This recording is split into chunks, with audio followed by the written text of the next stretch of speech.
உலக தமிழ் நண்பர்களுக்கு வணக்கம். இன்னைக்கு இந்த வீடியோவில் சுட்டெழுத்துக்கள் பற்றி பார்க்கலாம். ஒன்றை சுட்டி காட்ட வரும் எழுத்து சுட்டெழுத்து என்று பெயர். ஏதாவது ஒன்று சுட்டி காமிச்சதுன்னா அது சுட்டெழுத்து. இந்த சுட்டெழுத்து தமிழில் 3 இருக்குது. அது ஆ, இ, உ.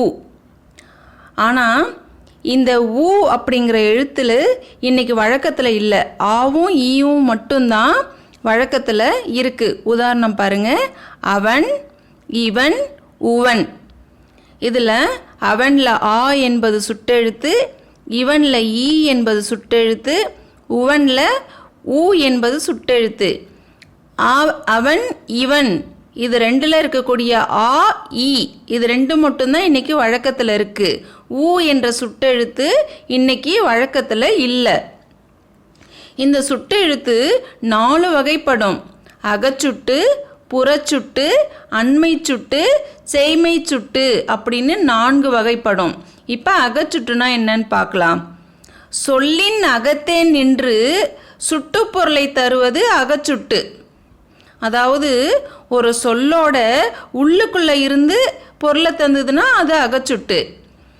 இந்த சொல்லில் அந்த சுட்டெழுத்தை எடுத்துட்டோன்னா அதுக்கு பின்னாடி இருக்க எழுத்துக்கள் பொருள் தராது. உதாரணம் பாருங்கள். அவன், இவள், அது, இது. இதில் அவன் அப்படிங்கிற சொல்லில் ஆங்கிற சுட்டெழுத்தை எடுத்துட்டோன்னா மீதி பின்னாடி இருக்க எழுத்துக்கள் பொருள் தராது. அதே மாதிரி தான் இவள் இதில் இருக்கக்கூடிய ஈயை எடுத்துட்டோன்னா பின்னாடி இருக்க சொற்கள் மட்டும் சேர்ந்து ஒரு பொருளை தராது. அடுத்து புறச்சுட்டு. சுட்டெழுத்துக்கள் சொல்லின் வெளியே இருந்து பொருள் தருவது புறச்சொட்டு. அதாவது எழுத்துக்கள் சொல்லின் வெளியே இருந்து பொருள் தந்தால் அது புறச்சொட்டு. இச்சொல்லில் உள்ள சுட்டெழுத்துக்களை நீக்கினாலும் அது பொருள் தரும். உதாரணம் பாருங்க. அவ்வீடு, இக்குதிரை, அம்மரம், அவ்வானம், இம்மலை. இந்த உதாரணத்தில் அவ்வீடு இருக்கு இல்லையா, அதில் ஆ அப்படிங்கிற சுட்டெழுத்து நம்ம எடுத்துட்டோம்னாலும் வீடு அப்படிங்கிற ஒரு பொருளை அது தரும். அடுத்து பாருங்க. அண்மை சுட்டு. நம் அருகில் உள்ளவற்றை சுட்டி காட்டுவது அண்மை சுட்டு. நம்ம பக்கத்திலேயே இருக்கிற ஒன்று சுட்டி காமிக்கிறது அண்மை சுட்டு.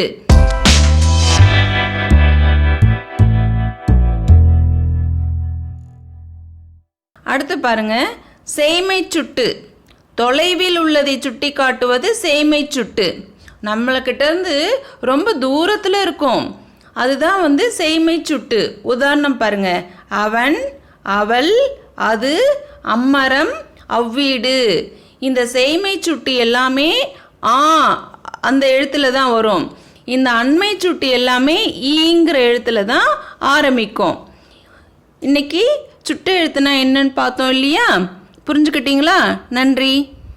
இந்த வீடியோ உங்களுக்கு பிடிச்சிருந்ததுன்னா லைக் பண்ணுங்கள், ஷேர் பண்ணுங்கள், தமிழ் டீச் சேனலை சப்ஸ்கிரைப் பண்ணிக்கோங்க, பக்கத்தில் இருக்க பெல் பட்டனை கிளிக் பண்ணிக்கோங்க.